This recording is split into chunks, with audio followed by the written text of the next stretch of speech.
Welcome to our channel, where history comes alive through powerful stories and forgotten legends.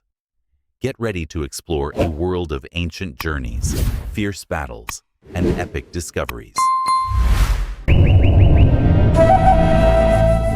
Under green cliffs runs a winding channel. Disturbed by a lone navigator, a man striking forward in a canoe, meant for three.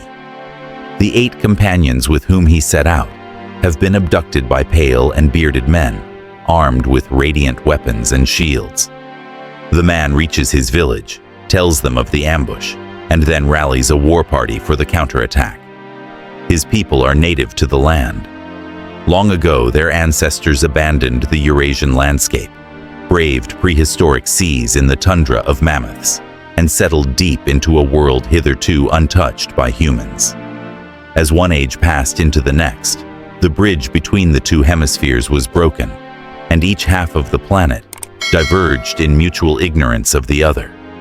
Millennia bore witness to the cyclical death and birth of great empires, peoples and languages, prophecy and faith.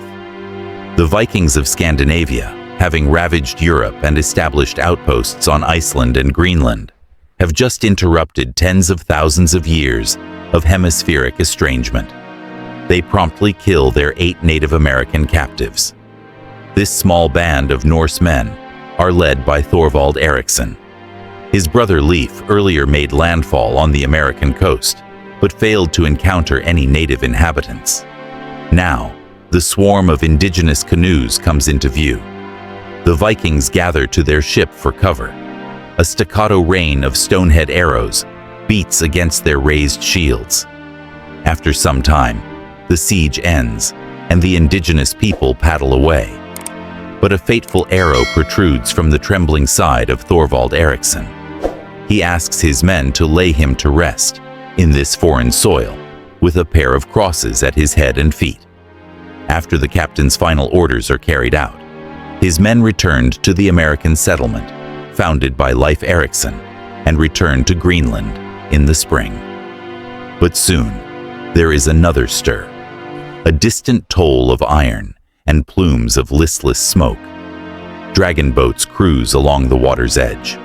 A man called Thorfinn Karlsefni has reached the Leif Erikson settlement, along with a party of nearly 70 settlers, Christian and pagan alike. It seems divine favor has blessed these seagoing people with a beached whale from which to feed.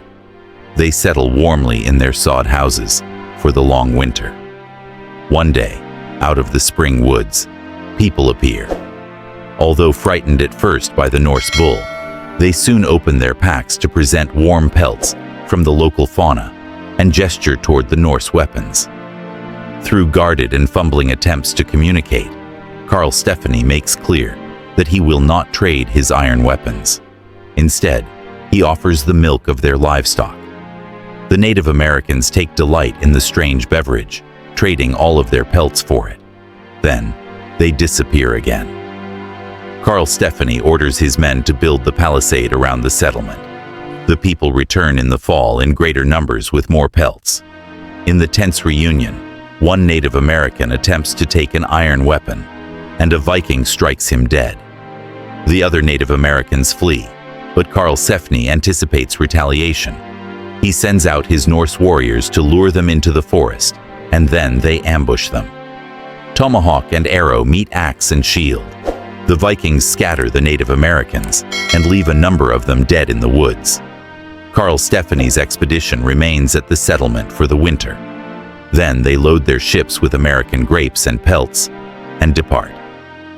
This story comes directly from the saga of the Greenlanders, one of 2 Icelandic sagas that record the Viking settlement of Greenland, Leif Erikson's voyage to mainland America, and the Viking expeditions to the American lands they called Markland, Helluland, and Vinland. The other, called the Saga of Eric the Red, tells this same fundamental story with important differences. It combines the expeditions of Thorvald and Karlsefni into one and records a massive battle in which Native Americans kill multiple fleeing Vikings, who are in turn only rescued when the brave woman Freitas scares off the Native Americans by beating her exposed breasts with a sword. Both sagas are the products of oral histories, probably first written down in the early 1200s. Each is clouded by medieval folklore. Corpses reanimate to give prophecies, and disembodied voices guide the explorers. In Eric's saga, Thorvald is killed when a one-legged creature shoots an arrow into his groin.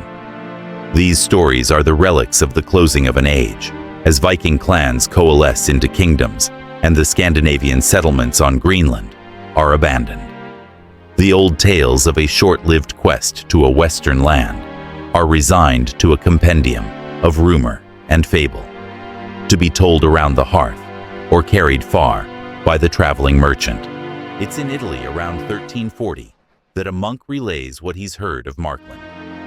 Further westwards there is another land named Markalata, where giants live. In this land, there are buildings with such huge slabs of stone that nobody could build with them, except huge giants. However, no sailor was ever able to know anything for sure about this land or about its features. In 1492, the Vatican records that no news has come from Greenland, that country at the end of the world, in 8 decades. Christopher Columbus reaches the Bahamas that same year. Scholars are left to doubt that the Vikings ever reached mainland North America. Until in 1960, archaeologists in Newfoundland discover mounded ruins. Excavations will resurface sawed houses, an iron forge, and chopped wood recently dated to the year 1021. Here, the contemporaries of the Erickson brothers and Carl Stephanie may have traded with indigenous people and launched expeditions possibly as far south as Maine or New York. But after a handful of years, the mighty Vikings abandoned their colony, mysteriously retired from their efforts to expand their domain westward in a bountiful country. The tentative mapping of their expeditions reveals that the Norse had likely met the ancestors of the Beothuk, or Dorset Native Americans, a people whose resistance may have been the death knell for these first European settlements in the Americas. Thus reads the saga of Eric the Red. Although the land was excellent, they could never live there in safety or freedom from fear because of the native inhabitants, so they made ready to leave the place and return home. If America had been spared the wrath of the Vikings, Europe hadn't been so fortunate. When I watched Vikings, merchants and explorers from Magellan TV, I was blown away by both the brutality inflicted on Europe, as well as the lasting impact the Viking era had on the world today. If you enjoyed this story, don't forget to like, share, and subscribe for more fascinating historical adventures. Hit the notification bell so you never miss an episode.